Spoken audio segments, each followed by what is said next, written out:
नमस्कार, मैं हूं इंद्रदमन तिवारी और आप देख रहे हैं अधिवक्ता महोदय। आज के अपने इस वीडियो में हम बात करने वाले हैं टॉर्ट्स की। जो एलएलएम का एग्ज़ाम, आपका एंट्रेंस एग्ज़ाम होना है, उसमें एक आपके सिलेबस में एक जो ये विषय है टॉर्ट या अपकृत्य विधि, और बहुत ही फ्रूटफुल एरिया है। छोटा एरिया है लेकिन बहुत फ्रूटफुल एरिया है। तो अभी हम कुछ सवाल की बात करेंगे टॉर्ट से रिलेटेड, जो भी सवाल पिछले वर्षों में आए हैं, और कुछ ऐसे सवाल भी हैं जो इस वर्ष आने की उम्मीद है। तो एक बार हम फिर से इन चीज़ों को देखते हैं। तो टॉर्ट्स में जो सबसे पहली चीज़ है वो है डेफिनेशन।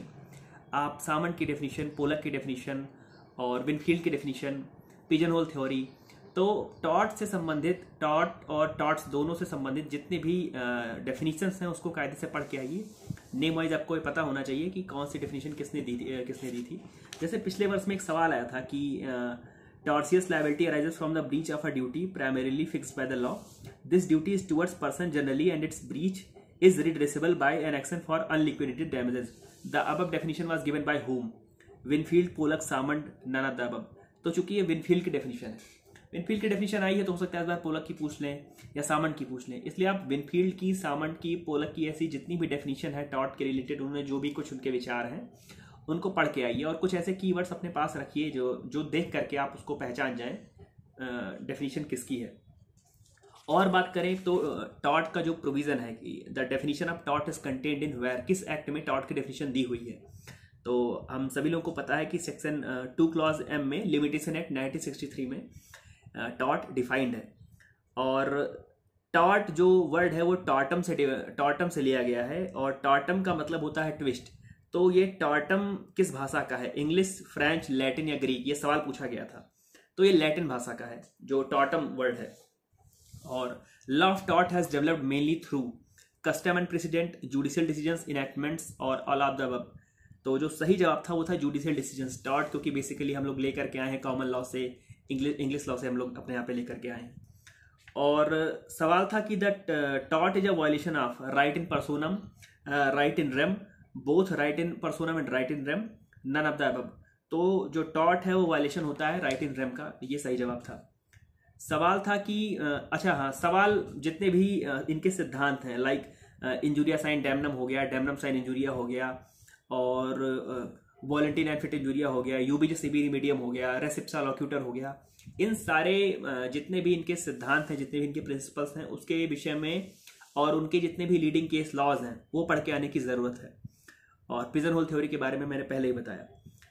और लिक्विडेटेड डैमेजेस और अनलिक्विडेटेड डैमेजेस के बीच का अंतर क्या है वो आप पढ़ के जरूर आइएगा, क्योंकि आपसे कोई एक स्टेटमेंट पूछ लिया जाएगा और पूछा जाएगा कि क्या ये लिक्विडेटेड डैमेजेस के अंदर आता है या ये अनलिक्विडेटेड डैमेजेस के अंदर आता है या नहीं आता है। वॉलंटिन अनफिट इंजुरिया के बारे में मैंने बताया, साइंटिन अनफिट इंजुरिया के बारे में मैंने बताया। उन दोनों पे जितने भी लीडिंग केस लॉज हैं और उनका मतलब क्या है, या उस पर अगर किसी बड़े जूरिस्ट का कोई कोर्ट है तो वो पढ़ के आने की आवश्यकता है। और जितने भी जनरल डिफेंसेज हैं, चाहे वो नेसेसिटी है, इनएविटेबल एक्सीडेंट है, और एक्ट ऑफ स्टेट है, जुडिशियल एक्ट्स है, स्टैट्यूटरी अथॉरिटी है, तो हम सभी ने जब अपने समय में टॉर्ट पढ़ा है तो इन सब पे कोई ना कोई एक लीडिंग केस लॉ है, एक या दो लीडिंग केस लॉज हैं, तो उनको पढ़ के आने की जरूरत है। बाकी इनके नाम से ही इतना तो क्लियर हो ही जाता है कि एक्ट ऑफ गॉड का मतलब क्या है या नेसेसिटी का मतलब क्या है। और ज्वाइंट टॉर्ट फीचर और रिमोटनेस ऑफ डैमेजेज, इनसे जो भी सवाल हैं वो किसी वही चीज लीडिंग केस लॉस से, बाकी कंसेप्ट नाम से ही क्लियर हो जाता है। रिमोटनेस ऑफ डैमेजेस, क्षति की दूरदर्शिता। तो हमको यहाँ पे जो काम करना है बेसिकली वो ज्यादा से ज्यादा काम करना है लीडिंग केस लॉस को पढ़ के आने में। विकेरियस लायबिलिटी, स्ट्रिक्ट लायबिलिटी और एब्सोल्यूट लायबिलिटी, किन किन केसों में इनका प्रतिपादन हुआ, किन किन केसों में इनको डेवलप किया गया, किन किन केसों में इनको खारिज करके कोई नया सिद्धांत बनाने की बात की गई। तो इन तीनों लायबिलिटीज के विषय में पढ़ के आने की आवश्यकता है। बैटरी, असाल्ट और फॉल्स इंप्रिजनमेंट, न्यूसेंस से जैसे एक सवाल आया था कि nuisance can be public only, private only, both public and private, neither public nor private. तो जो सही जवाब था बोथ पब्लिक एंड प्राइवेट। और अगर लास्ट ईयर एक सवाल ये था कि the maximum respondent superior means let the servant be held responsible, let the principal be held responsible, let the neighbour be held responsible, और डी था बोथ ए एंड बी। तो जो पहले का ए और बी दोनों सही है चूंकि, इसलिए डी ऑप्शन सही था। बैटरी असाल्ट और फॉल्स इंप्रिजनमेंट से एक सवाल अगर देखें तो आया था कि to spit at a person deliberately is actionable as a tort of assault battery both A and B neither A nor B. तो इसका जो सही जवाब था वो था both A and B, option C पे आपको टिक करना था।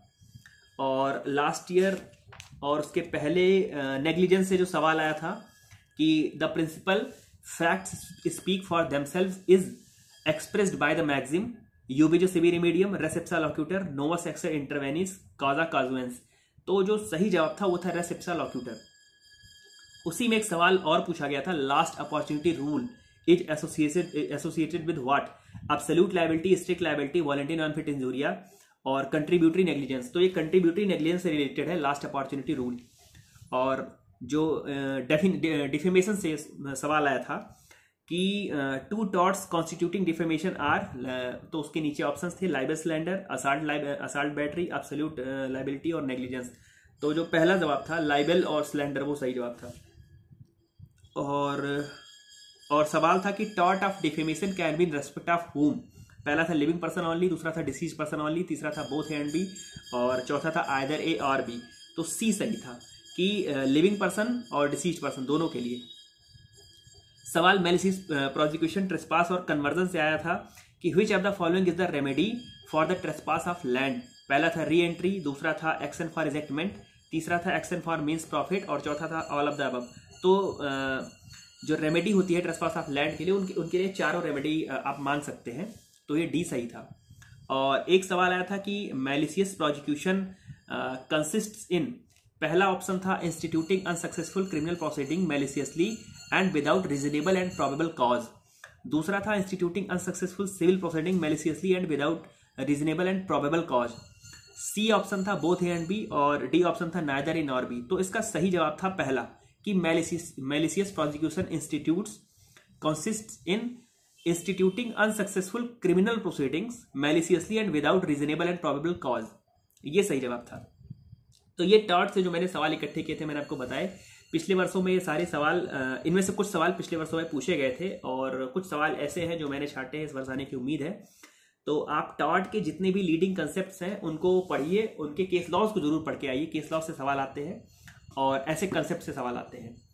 और जल्दी ही एक नए विषय के साथ अगले वीडियो में हम लोग साथ में होंगे। तब तक जुड़े रहिए और पढ़ाई करते रहिए। ढेर सारी शुभकामनाएं आप सभी को। धन्यवाद।